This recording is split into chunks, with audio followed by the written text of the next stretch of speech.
Bhagavate Vasudevaya. Om Namo Bhagavate Vasudevaya. Om Namo Bhagavate Vasudevaya.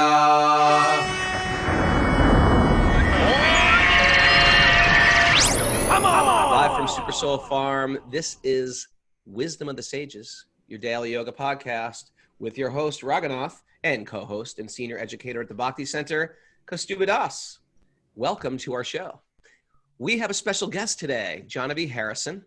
Jahnavi is, now that I'm doing all this stuff, Jahnavi is an incredibly empowered musician. She grew up practicing Bhakti from childhood. I know that because I know her parents, actually. And she's an acclaimed singer, songwriter, kirtaniya who travels the world singing. Her music is appreciated throughout the world. She's got adoring, loving fans, including me and Kaustubha, around the world. And she's a regular contributor on BBC Radio. And she's our guest. She's our guest today, our honored guest. And we're happy to have you here. Welcome, Jahnavi. Thank you so much. To the show. Thank you. I'm so honored. I've been listening in, so this is like a surreal moment. You really listen to the podcast? I do. That's awesome. Not every day, I have to admit. But not every day. Well, that's a every problem. day. That's a problem. Not even every other day. Well, not even once a week. Sort of. She's kind of heard it before. I'm a little offended, actually. I thought you were one of the others. No, it's okay. You're very busy. Yeah, I guess you're very busy. Jahnavi, you grew up at the Bhakti-yogi Manor. Now, the Bhakti-yogi Manor, if you don't know, that's the place that George Harrison gave as a gift to Swami Prabhupada. Was your father one of the early devotees there?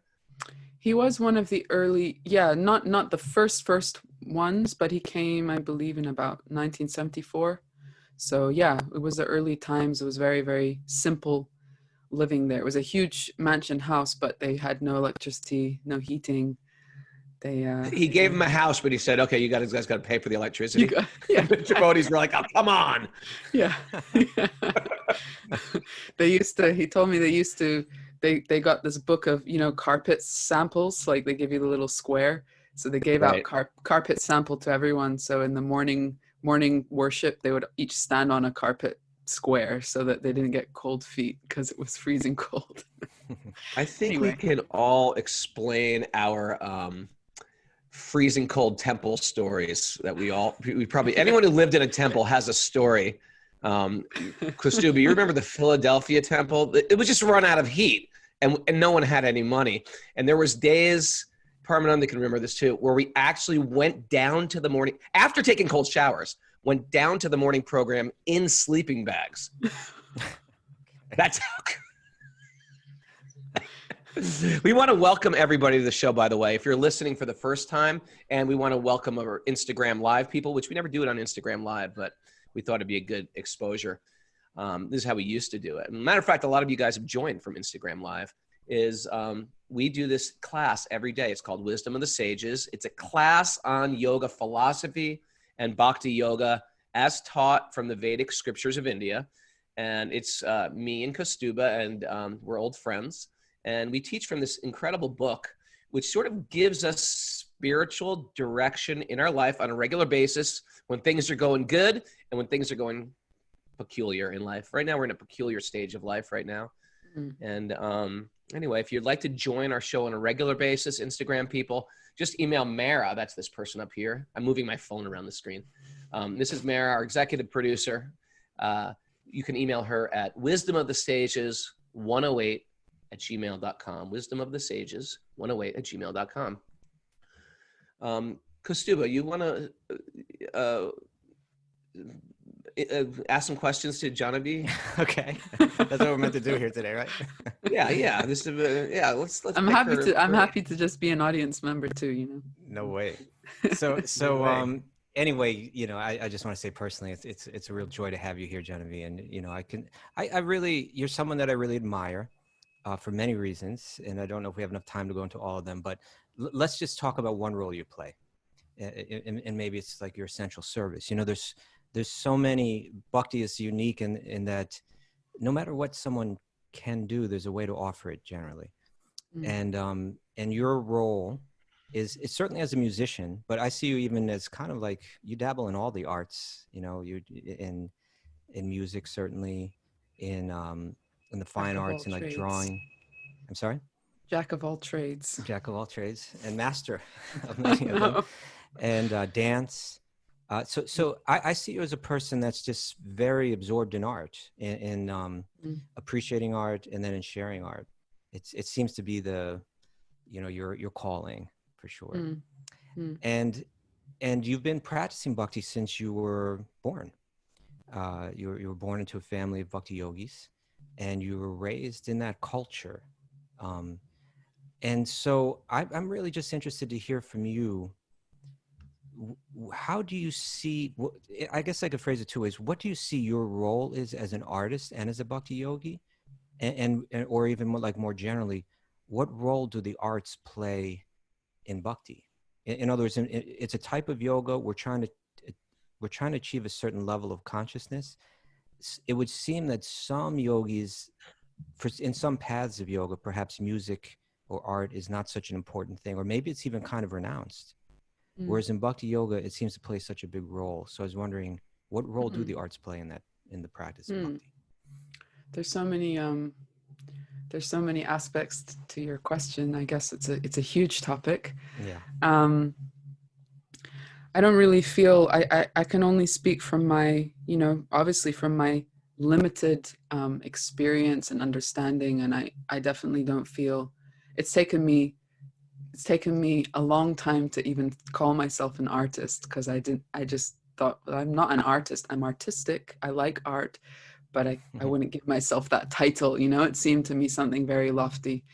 And I still feel that way in many ways, but I've come to accept that in society, we have different, we have an identity, a label. This is the activity that I do, and therefore I'm known as this. But I still see myself as someone who's just, I guess, exploring, and art is the medium by which I process, I understand things, by which I express. And there was I'm probably going to give a very sort of roundabout answer, because That's okay. My brain is firing to all these different aspects of your question. But I know that later on you wanted to talk about someone that's been very impactful in my life, someone called Yamuna Devi. Yeah. So she maybe we could just share it's for some of the listeners that don't know who she is. Yeah, who she is. So would you like to? Okay. Maybe I'll just quickly a very special woman, Bhakti Yogini, who passed away how many years ago? 2011. Okay, so 9 years ago. She was one of the very first disciples of Srila Prabhupada. She began following him and practicing under him, I guess, in 1966, and then into but she was just like this very dynamic person. Not only was she an incredible singer, an incredible cook. She it seemed like one of those people that whatever they touched, she did it with such excellence. Like a Renaissance woman, especially within the realm of the arts. It was just she sort of had that golden touch.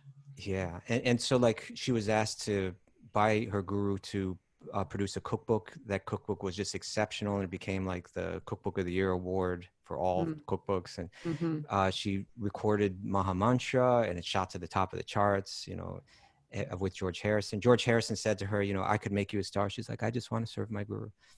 And but beyond her skills, I think many people see her as, in one sense, a very special, even like the most advanced, like spiritually deep follower of Srila Prabhupada. I think there are many people that see her that way. So she was like the depth of her spiritual life, the depth of her contemplation, the depth of her devotion was really something special. And if you knew her and if you met her, there's no mistaking it.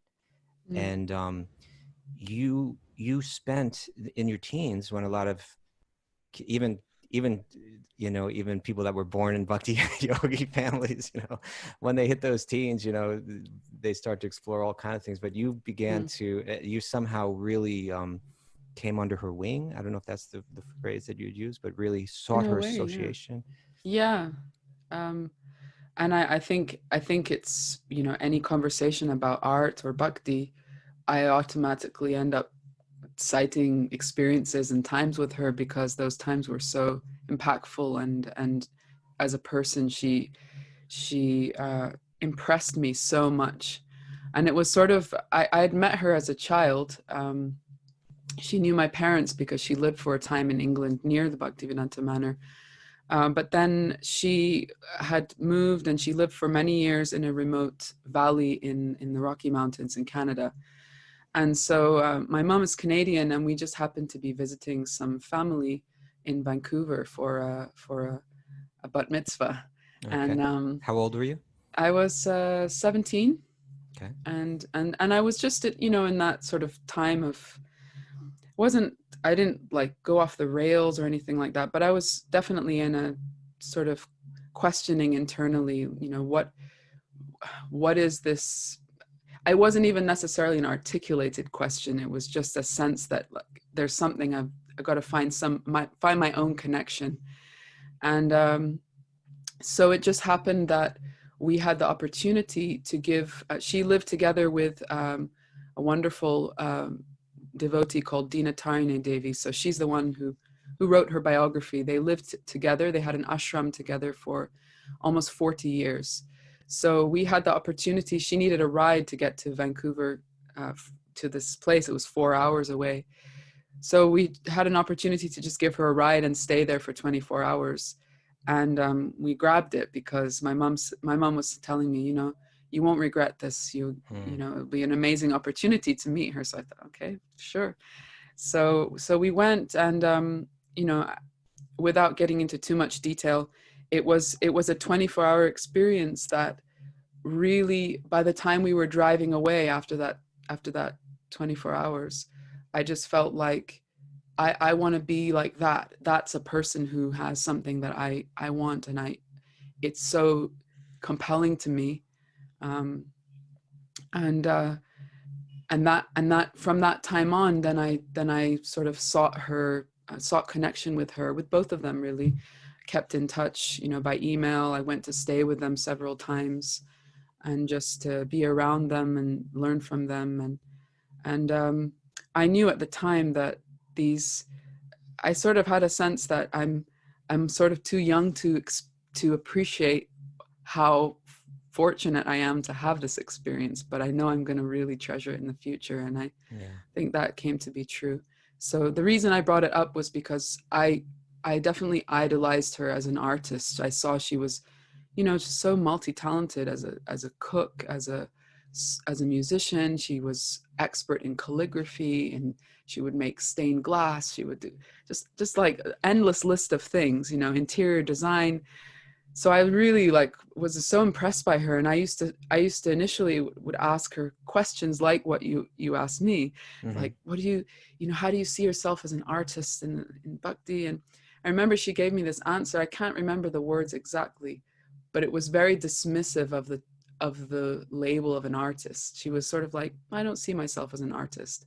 I'm primarily a devotee, and I happen to be exploring it through, you know, I'm exploring it through creativity. But it's like, I had this sense as she was answering me that as soon as I have no use for that, as soon as it's not of service to be that, then that's gone. My identity is as a servant. And that was so powerful to me, because I think I was seeking to grab onto that identity. Like, who am I? An artist? Am I a musician? Am I this and that? So yeah, it's a small piece of an answer to your question. No, that's very helpful though, and it's so instructive. You know, I think, and Raghunath and I, we speak a lot about this. There's certain people in our lives, and there continue to be certain people in our lives that have changed our life, and that have made it possible for people like us to want to dedicate their life and dedicate their heart fully And that seems to be the nature of the bhakti yoga practice, is that it's not a practice of isolation, but it really has to do with relating with others, and particularly this idea of finding, someone that's very special. How this sentiment is transferred from the mind and the heart of one person to another, and the words that you use, I want to be like that. That they create in the heart of that person. I want to change. I really want to transform now. I want to experience what she's experiencing. What is that? What do I have to give up to do it? I'm willing to do it. What do I have to do? What do I have to not do? Right. I think it's also beautiful at a time in people's life, like 17 and 18, where I've had my whole life, I've had my parents tell me and instruct me, and now I want to find myself. It's good to have an uncle or an aunt that is not your parents, but someone that is in your children's life. I'm talking as a parent now. Someone that can really set a great example for your children. They're an elder, but they're not your parents. And I think Kaustubha and myself, because we got into bhakti at such a young age, there were people like that. And you growing up in it at that time, where you naturally question, and you're becoming a woman, and you're thinking, to have those people in place, it's so incredible.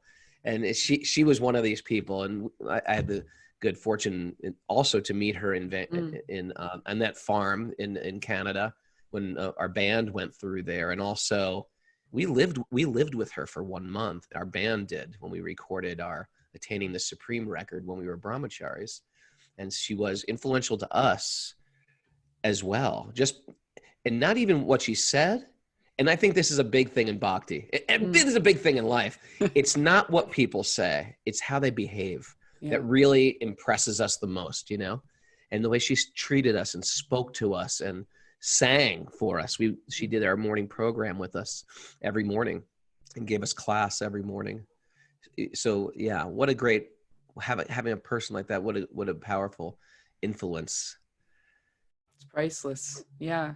I mean, I feel like I've had such a blessed start to life, because growing up in the community that I had many people, like as you're describing, aunts and uncles, and it's an extended bhakti family that there's just so many people. Like recently I was thinking I wanted to make like a collage of all these people who I just get so much inspiration from, because I was thinking, you have an altar, but on the altar should also be all these great devotees who have been like family to me, but who I also I would worship, that the way that they've lived their lives, the choices they've made. It's a amazing. unique situation, Kaustubha, isn't it? If you think about it, because we didn't have this. She grew up in a temple as a little girl, right? Do you live in a temple? I didn't. It wasn't at the temple, but we were there every day, so I wasn't.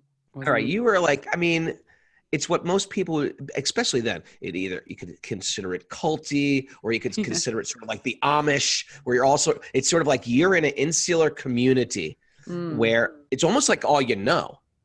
Yeah. Kaustubha, myself, we're not like that. Yesterday we were talking about, Kaustubha was telling us about his like experimentation with psychedelics and stuff like that. So it's sort of like, you don't get that when you're 15 years old, hopefully, in a community like that. And what psychedelics were you doing? What happened? Tell us about that, Jimmy. And also, but it's also just what seems as a child, what's fun about it is there's a million other girls and boys that you grow up with that are almost like your extended family. And nowadays we live in a type of almost isolation. We're isolated from other kids that you drive to a play date. You know what I mean? Right. Okay, we're going to drive you over. It's not like an organic community like the old days. Your kids go out and play. Yeah. What was it like growing up? I don't know how many kids, 20 kids, 10 kids, 100 kids. What was it like there? There was, there was a school on the temple grounds. It's about 80 acres of grounds, and there's a school there. And the school was sort of big initially before I was at school age, and over the years kind of got smaller. It stayed around about 50 kids for most of the time that I was in school. So the class sizes, It was Weird, fun, best family. time of my life, I would say. I That's mean, nice. I think, there are definitely weird aspects to it. Then any little close community, there's odd characters, there's weird situations. It is a bit of a bubble of, not that you're necessarily aware of that as a child, it's just sort of all you know. And we were aware that, we're different from other people, and that people might have certain, impressions of us that aren't necessarily positive. Like I remember, sometimes we would go, if it was a big festival, we would go into London, into the city, and do the Harinams chanting in the street. And sometimes you'd come across, like a born again Christian, they'd be yelling, and I'd say to my mom, like, why are they screaming at us? And you would just explain something. And so you'd have an impression, there's people that might not take a liking, but on the whole, there was a warm feeling. And within the community itself, it was just, I didn't realize how special it was till I grew up and realized that so few people have had that sort of experience of, it's basically village life, where everyone, you have this innate trust for everyone. We would go there early in the morning because we would go in for school, but go earlier because we'd have morning worship in the temple before going to school. And then because my parents for many years were both working at the temple, then we would just stay after school and we'd play in the forest. There's a lake, there's the cows, we go to see the cows and play in the hay barn. And it was, you could say that's sort of idyllic. However, there was the aspect of it that it is very sheltered also. And so there's always that moment where you have to start to interact with the wider world, and then it can be a little challenging. But for that time, it was, really special, wonderful. And you're back there now? Are you in the house that you grew up in right now? Yeah, more or less. I've only really lived in 3, and this one we lived for the longest. So yeah, okay. I'm here right now. I'm just walking distance from the temple. Yeah. Yeah. I wanted to mention, and we have mentioned quite a few times on the show, that every day or every evening in where you are, and I think 3 p.m. 3 p.m. EST. Eastern time. You've been doing kirtan for an hour. Mm-hmm. Beginning when the lockdown started. And I know for myself, it's really, and this just goes to something, and maybe we can talk about in kirtan in general. There's so much we could talk to you. The hour feels like it's too short. Yeah. But I just remember this, is that, I don't know if it was the first day that you did or the second day that I tuned in. And particularly, I don't know, I guess I'm adjusting a little bit to this lockdown. It's becoming more normal now or something like that. But especially in those first days, it's kind of like, what's going on in the world? Like, I think everyone was feeling a little anxious or something. And you're chanting, you just started chanting, and it was like, I don't know, it was maybe a little melancholy, the melody or something. I don't know if that's the right word, but it was somber. And but it was somehow filling the room with like hope, and at least that was my experience, with hope, and just that kind of, like, in a sense, maybe comfort, but on a spiritual level, like, no matter what happens, we're connected. That's how I was feeling, and I see like how many hundreds of people, up to 600 or so people or more, sometimes, have been tuning in every day to your kirtan. Two things, one is how has your lockdown been? How's it going over there for you? And what are your impressions of, maybe let's just start with that. And what are your impressions of what the world's going through and what we're meant to make of it? Well, my lockdown has been, I'd say, pretty fortunate, because I live in a place where it's sort of semi-rural. We're not so far from London, but there's a lot of green fields and farmland around, and it's, for me, a saving grace to be able to go out into nature every day. And I'm here with my family. They're also Bhakti-yogis, and so we kind of, we share the space very peacefully and happily for the most part. And I'm also I'm also an introvert basically, so I actually I kind of like the chance to not have to be going places all the time, overly social, late night events and everything. So although I'm saddened by the suffering and the anxiety and fear that's circulating in the world right now, there's actually so many people in our community who have been directly affected by the coronavirus. Several have passed away, so we've been quite deeply affected by it. But from my personal experience, it's been it's particularly there that the Bhakti-yogi devotees in London, it's hit hard. Yeah, it hit very hard. We still trying to understand why, but as the nature of how a virus spreads, could have just been one person, but because of just friendship and whatever, it's kind of hard to understand. But we also have a very large community, so it could seem sort of disproportionate because there are thousands of people, out of that, there statistically could be this many who actually get something. But it's been hit quite hard. So that those first days of the lockdown, I think, as you say, we're all getting a little more sort of accustomed to the rhythm of the day and the way this type of news we're digesting on a daily basis. It sort of starts to feel more familiar in a way, which is strange. Right. But those early days were very surreal. We were almost every day we were on Zoom calls, sort of prayer meetings for people who were in the ICU, people who were passing away. We were attending funerals on Zoom calls. It was just quite surreal. And so for me, the kirtan and these online connections have been very grounding and very hope giving, because it is completely surreal. Yeah. Well, thank you for that service. And for those that want to tune in, it's on her Facebook Live, as well as Facebook, YouTube, Instagram. and Instagram. YouTube as well. YouTube, Instagram, Facebook. Yeah. 3 Guys, I p.m. just want to make a Eastern time. station break here, Kaustubha. I just want to share everybody who's listening on my Instagram Live. This is what we do every day at 5 a.m. in the morning. Weekends, we sleep until 8 a.m. Eastern time. This is called Wisdom of the Sages. It's a daily yoga podcast of yoga philosophy, how to live and apply yoga philosophy. And on Sundays, we interview guests. Today, we have Jahnavi Harrison, world-renowned kirtaniya. That means she sings call and response chanting, Sanskrit chanting, and we love her. And so if you'd like to join that, you can do it at Wisdom of the Sages 108. You can join us on Zoom, but it's also a podcast where you can listen on any of your places where you source your podcasts, Apple, iTunes, Spotify, etc. And we're going to go back live today. Oh, it's also community supported. And thanks for the community. It's supported through patreon.com/Wisdom of the Sages. And super grateful to keep this going. We have we have 144 people. That's just on Zoom today.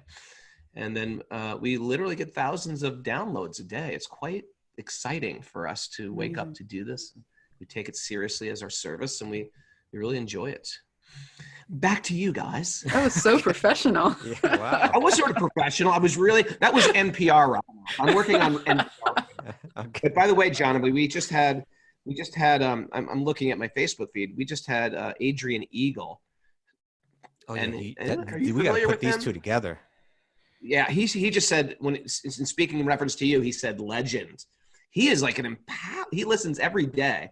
And everyone, you could YouTube search or Spotify search Adrian Eagle. Incredible musician, listens every day as one of the others. If you're listening live, we call it live. And then if you listen out there, there's so many people out there that listen on podcasts that we never see them. We call them the others. The others. So if you might be an other, and by the way, if you're an other, you got to let us know the deal. We want to know what's going on with you. Check in, write us an email, wisdomofthesages108@gmail. Let us know that you exist, and etc. Because we want to get to know the others. It's very secretive. All these people I know, like family members, and if they're not here, I'm actually angry and resentful at them.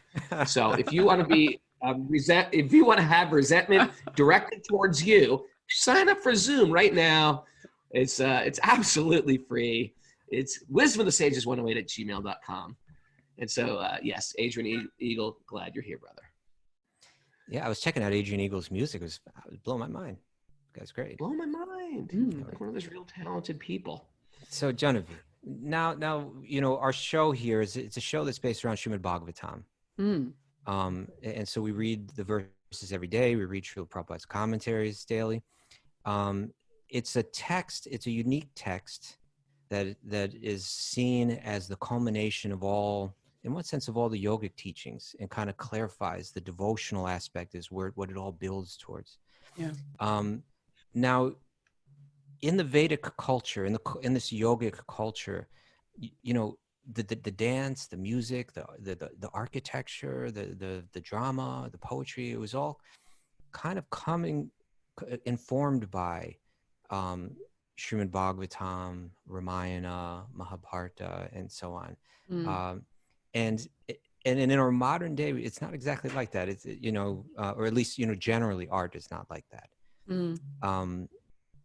For some people it will be, but people are drawing from unlimited influences. But specifically for yourself, maybe especially as a musician, how is your art informed by Srimad Bhagavatam in particular? And I know it's informed. Your work must also be inspired by different sources, but particularly from the Bhagavatam. How has it played a role in your art? Mm. Well, the Bhagavatam, obviously, growing up in the community that I did, it's been a part of my life sort of from the very beginning, hearing Bhagavatam. And as kids, we used to, sometimes we used to come into the adults class, which was, in the morning, and we'd get our coloring books out and be coloring, and just, it's sort of just going in, maybe it's going in, going out. Then as a teenager, the class would begin, we would leave the room because we'd be like, this is not cool to attend the class. And then there was a certain point at which I, probably around the same time, 17, 18, I started to feel that actually I'm interested in this. I want to hear. And of course, many of the stories and things I already felt that I knew them. There was a familiarity because we'd been learning things in school and just sort of absorbing.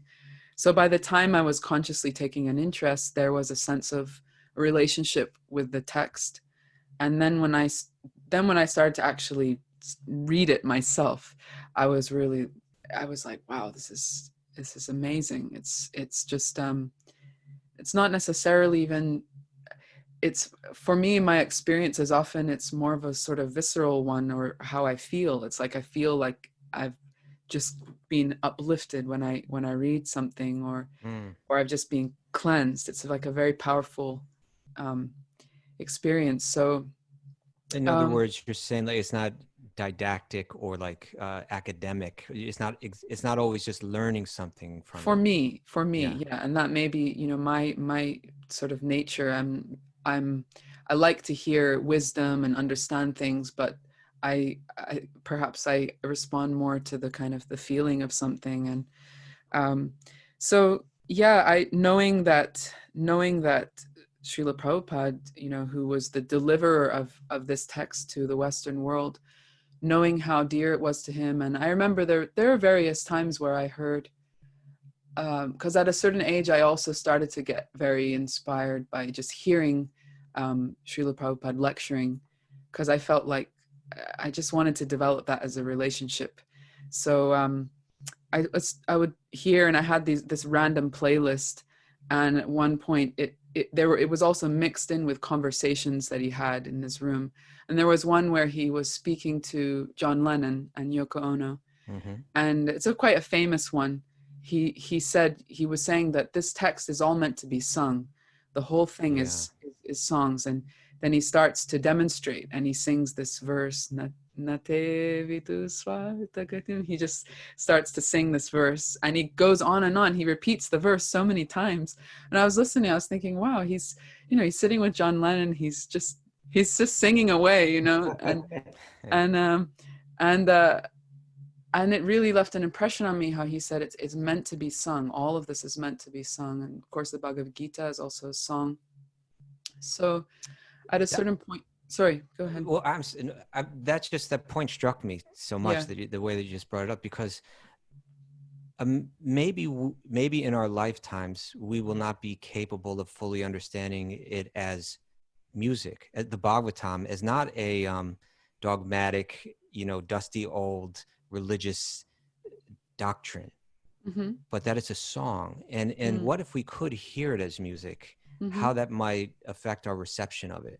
That a lot of these instructions that are there, if they were actually sung, then I even wonder, like, it must be, and there are probably scholars out there, maybe but when say Shukadeva Goswami is speaking to Maharaj Pariksit, is he singing?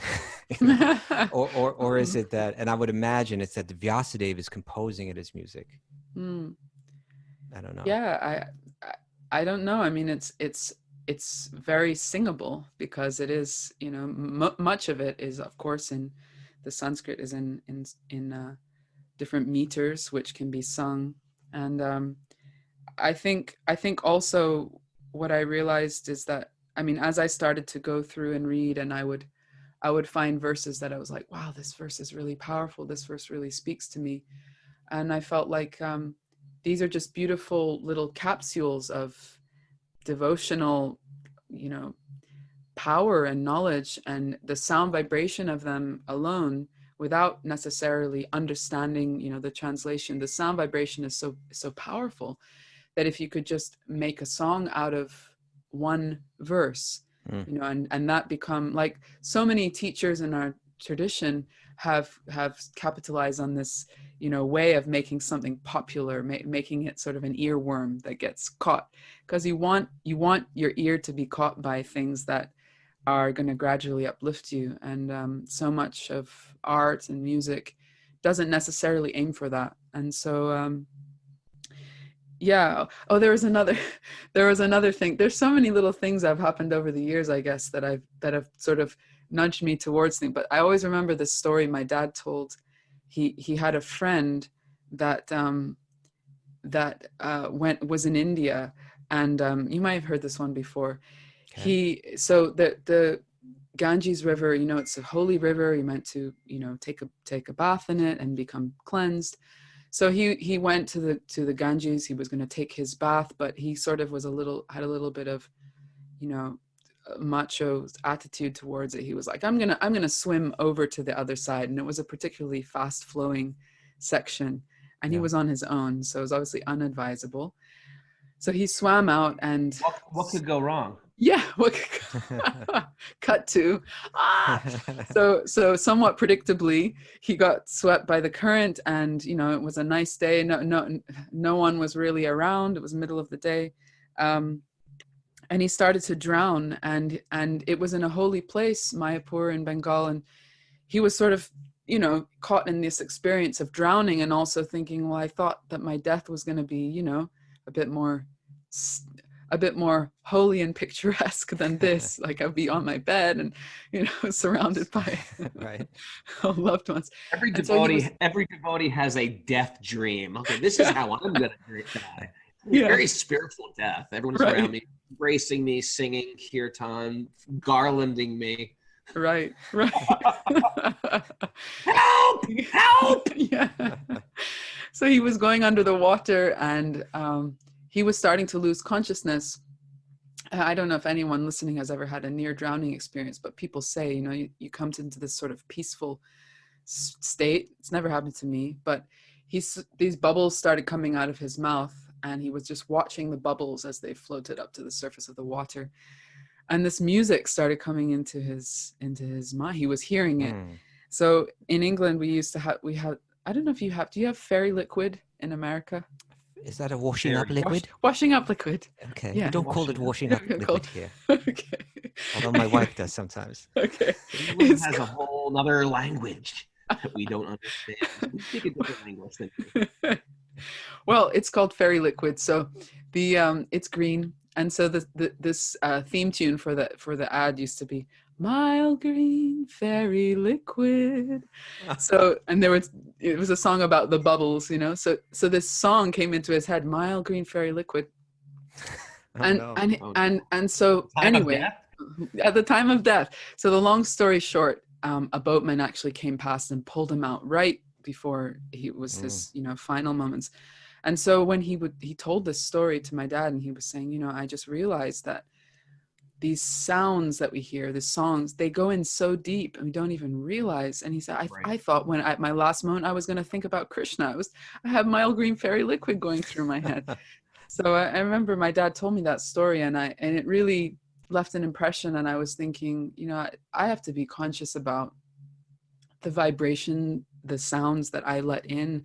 I also happen to have a really, like a really spongy memory for songs and music and lyrics and stuff. So I just hear something once and it just gets stuck. So I realized I should be a little conscious about this. So that's when I started to get, some thoughts about just making some of these beautiful verses and themes popular so that they stick in your mind, so that they sort of play within the heart, and hopefully we get uplifted as a result. Wow. Well, and you do that. Yeah. And I think it's safe to say that when you and I'm just going to have to be forthright with you. When I think you should get a little closer to the mic, Raghu. Me? Okay. Yeah. I thought you were being sarcastic because you no. Red. More Raghunath. Turn Raghunath's volume Turn up. It up. Well, it's something to be said about the impressions that we hear from childhood. And she was saying, growing up, drawing pictures in Bhagavatam class while her parents are at the class. This is so powerful because, like you and me grew up on television. My kids, I still recite the jingles of the commercials from the 70s. But it's so deep. And I remember when me and Kaustubha were young men becoming brahmacharis, what we felt about your generation, the next generation, the second generation of devotees, we always thought, right, Kaustubha? What's the matter with these kids? They're not taking. What's the matter with these kids? Because I guess because we're such dented cans. We're like, dented can life is over. I need spiritual life. And so we're like, it's over. And so we gave up everything. And then we see you guys who've had a gradual, you've been on a gradual path, and you've known it from childhood. And there was no like pinch or urgency. I think it was safe to say, Kaustubha and myself, we had an urgency to get into bhakti. Like we wanted our material, especially if you got into this as a monk. Maybe no one on the show I don't know, maybe. But so when we looked at you guys, the second generation, we thought, these guys are so not serious. These guys are so not serious. All the advantages. And they're not taking advantage of it at all. And I remember our band would come through, we'd stay at different temples, and we'd meet second generation people. We were like, what's up with these guys? But over the years, it's proved all that stuff has it changes you. And in the biggest picture, if you really step back, what incredible karma to be born into that family. Right now above your head on the Zoom board, I'm looking at Luke's child right there. I was thinking, me too. This child gets to hear on a regular basis, spiritual music and kirtan and stuff like that. And it's so powerful because these are the sounds that you take with you potentially to the time of death. It's that amazing. And so anyway, I apologize. We apologize for judging you so harshly. We're the dented cans. We're the ones that deserve it. Sure, and I met Kaustubha, I met her when she was 14 years old. I do know that. 9 years old. Yeah. And I think, 9 years old. 9 years old, yeah. When you were talking about you went to school, didn't you go to like a private school at a certain point too? Like, didn't you get some kind of scholarship to go to some kind of special school or something like that? I did get a scholarship to a private school, but I only went for a year because it was a bit of a culture shock for me, and I just freaked.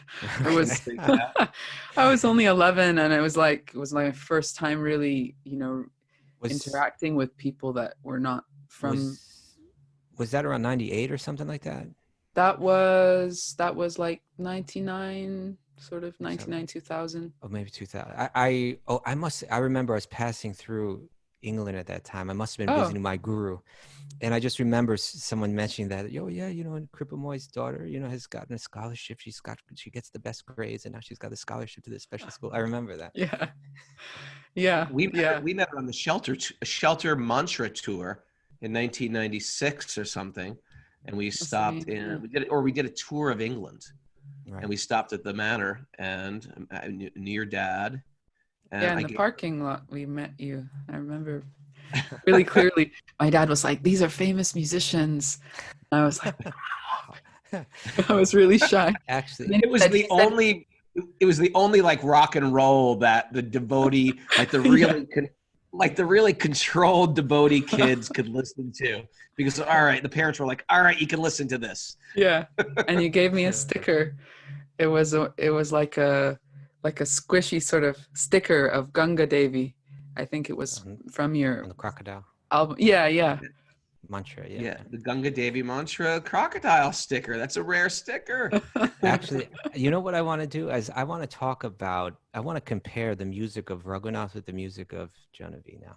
Oh, let's not go there. And one has musical talent. and now, Jahnavi, you did a concert in New York like last, what was it, November? In November.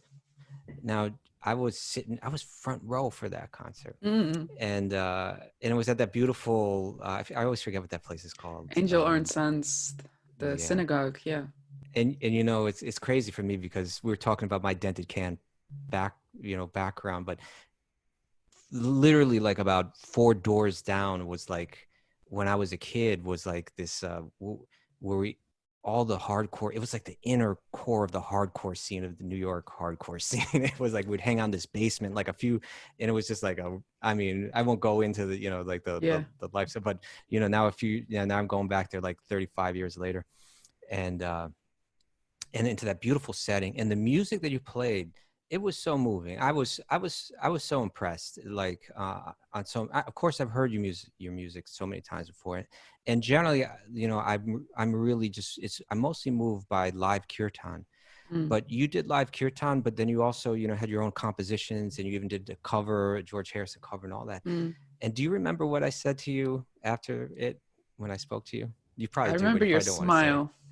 I don't remember exactly what you said. I said to you that was the best concert that I've ever been to in my life. Oh yeah, and I was like, nah. But I meant it, and I've seen the Bad Brains in their prime. Okay, so like this is like a big thing, but because I walked out of there feeling more uplifted than in any concert I'd ever attended in my life. Wow. And at that time, Raghunath was playing. His band was touring in California, and I remember just thinking, actually, the musical forms are completely different. But I know that people are walking out of Raghunath's and Parmananda's here at shelter shows, also feeling very uplifted. Like walking away saying, that was great. Except nobody walked out of her concert with a torn T-shirt. I think I say a torn ligament. Because I know people have been walking out of your concert with like broken collarbones and stuff like that. Bleeding. They're inspired, but they're bleeding. But there is something about, my point, I guess, is that there's something that happens in art and happens through music, that if the heart of the devotee is right, and they draw that out of them. I wanted to share with you.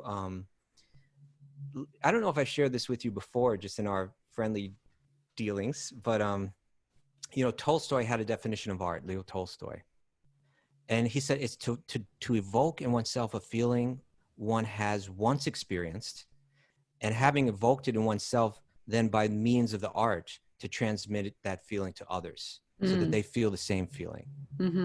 He says that's art, right? Like that's what's happening. And if that's what art is, if one person could feel something and then manifest it through a work of art, and then other people feel it, well then as Bhakti-yogis, we see the feelings within the heart as really what it's all about, that like that a person could possess devotion for God in their heart, love for God and every living being in their heart, and then they could express that, whether it's through poetry or through music or through dance or whatever it may be, and that the audience can witness that and somehow magically be changed by that, experience the sentiments of an advanced spiritual person through art. Well, what an amazing, what an amazing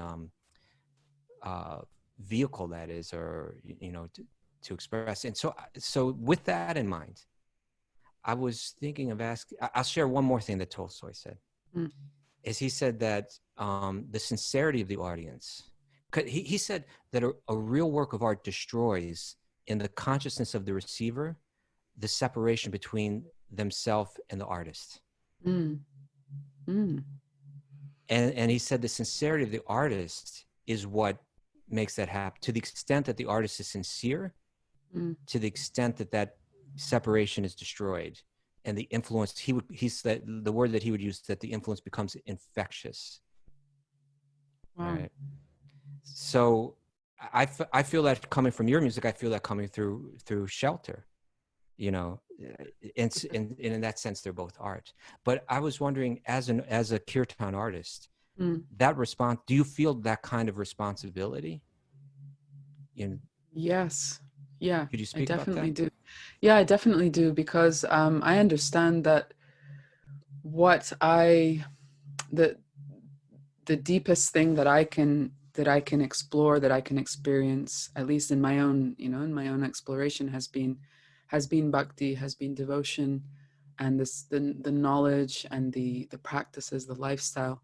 And so whatever I've been able to, there's two parts of it. One is that, the vibration of Krishna, the name of Krishna, itself is independently, it's not that I have to be anything of anything, I could just say Krishna, and it's that sound vibration itself is independently extremely potent. The other aspect of it, of course, is, when you have people who write original songs, who produce original creative art, it's coming from, whatever I've been able to dig deep within my soul, experience. That's sort of the tank gets filled up, what I have to share. And it's not the finesse with which you express it. It could be something extremely refined, like, I would see Yamuna Devi do these extremely, whether in cooking or in calligraphy, these extremely refined things. Or you sometimes hear someone sit down with a harmonium and they might not have that refined of a voice. They might play 3 chords, but a tear comes to your eye because you're so touched by how they're singing. There's something in the heart that's being expressed. Sure. And so I'm really fascinated by that quality. And it's always, I always remind myself of that, because the integrity of that has to always be at the forefront. The artistry is sort of, it's the container, it's the vessel. I often think of it as, you could use so many different analogies, but I just remember one time I was on this tour of the Northeast with Gauravani. Some people know his music, and we were at this, there was this like country fair, and there was this honey seller, and it was just like a local person. So they'd reused all these different bottles. So there was all these different shapes and sizes of bottles on the table, but they all had honey and inside them. Yeah. And so I just looked at it and sort of just stuck in my head that the essence, what's inside is the honey. That's what you want. The container, the shape and size of the bottle can vary, and can be a beautiful bottle. It can be a very plain bottle, but inside you want that honey. And so to cultivate that is the main thing. To try and infuse what you're putting out, the art that you're creating, right. With that is the main thing. And that my understanding is that the process by which that happens is not something you can also, manipulate and manufacture. Another thing that Yamuna Devi taught me was that it's very much by prayer, that you pray, please empower what I'm doing. I want it to affect people in this way. I want to be transformed in that way. But it's not by my power that it's going to happen. I'm just going to do my best to express something, and it's actually something divine. So I'm very much in awe of that process, because I could do something that I think is quite mediocre artistically, someone could be completely moved and blown away by it, and I'm as blown away by that as they are. You know, I'm like, wow, what is that? It's something divine. There's something divine happening here. Yeah. It is amazing. Yeah, it's amazing. Thank you. That's a beautiful explanation. And that must be why they call you Johnny B. Yeah, I have like some fascination with bees, and I used to want to be a beekeeper. I don't know where that comes from. Raghunath is a beekeeper, right? Oh yeah. You're muted, Raghunath. Raghunath's muted. Mute myself. I was gonna say Maris finally muted him out. He's gone. Maris trying to take over this thing. I don't know what's going on. Something's happening with the lighting too. You look like you know what? The sun's really coming through that window now, and I don't have my techs here to assist me. Hey, your record, Like a River to the Sea. Your record. I'm so old. Your record. I like calling it a record. It's a recording. Your phonograph. Your 10-inch phonograph on. Trying to explain a record player to my 13-year-old. I was like, well, there's different speeds according to the size of the disc. And he was like, where do you put the arm of the needle? I think you put it in the beginning and it will slowly go to the end.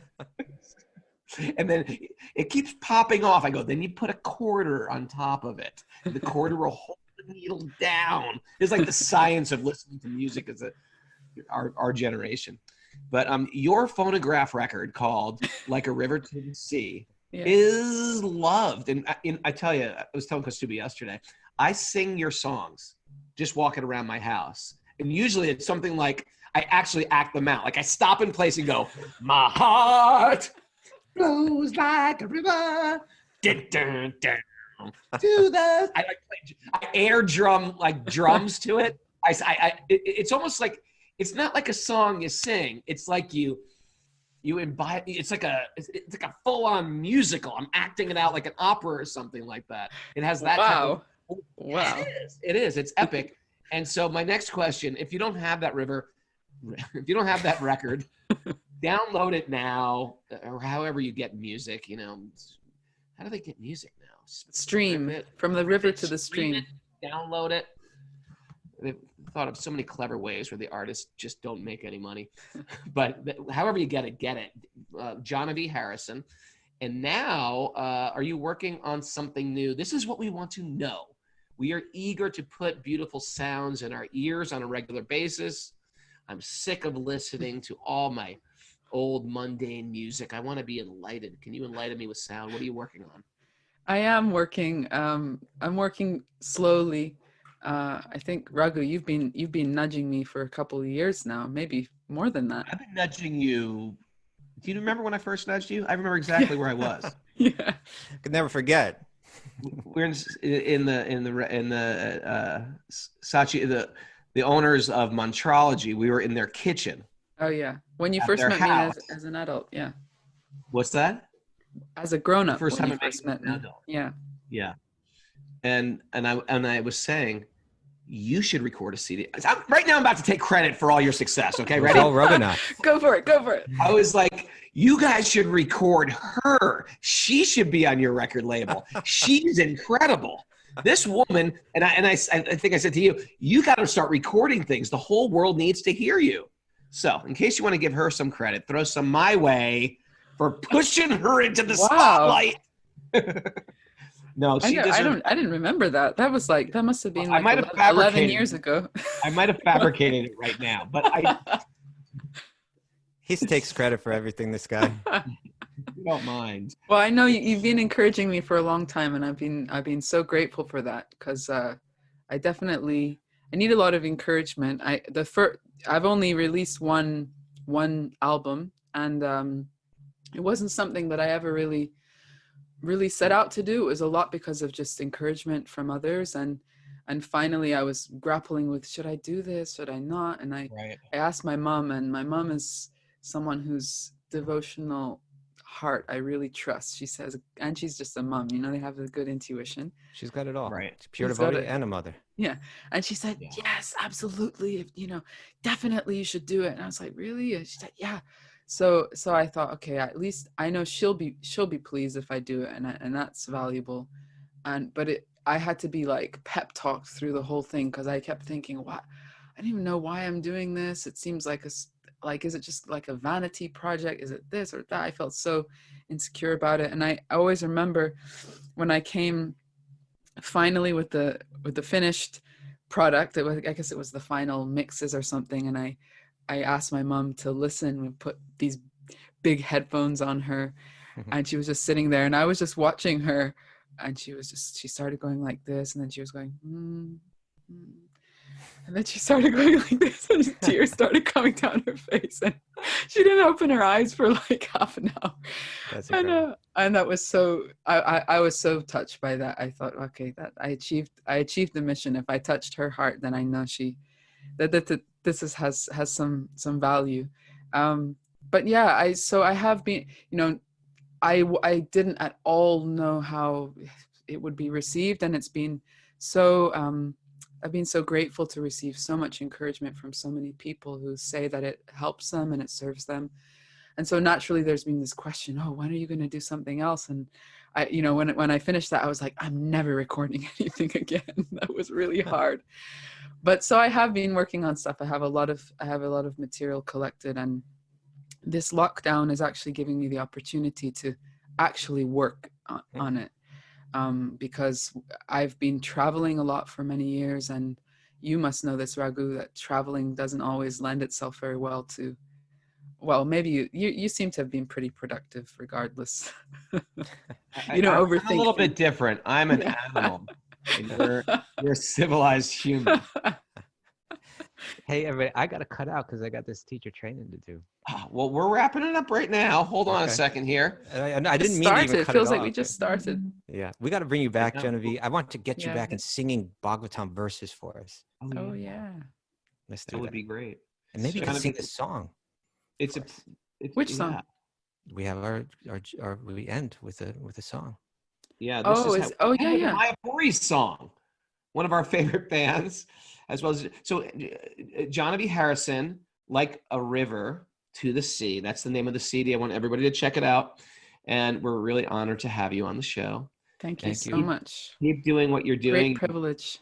You're inspiring. You're actually great hope for my daughter. I want her to sing more, but she's also very quiet like you. I didn't realize you were such an introvert. Usually you think of a singer and you think of a big mouth, but she's very, she's got, you said you didn't sing till you were 20?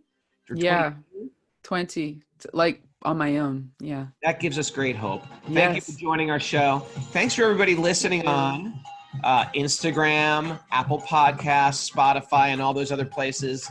And thanks for the whole community's support. If you want to support us, we appreciate it. This is how we run this show, patreon.com/wisdom of the sages. Thanks, Kaustubha. Your incredible insight keeps me enlightened on a regular basis. And everybody on Zoom, we love you so much. I didn't get to say good morning. Usually I can say good morning to everybody. I didn't get to do it today, but I see all your beautiful faces. Now, this is the fun part, Jahnavi. We take our little namaste and we start to karaoke this. And we take this through us. This follows us through the whole day. Ooh, and then we even lip sync it. It's so fun. Look around at the Zoom screen because I demand that everybody on this Raghu, this is the big part. Jahnavi, ready? This is my favorite lip syncing. I like to shake my head.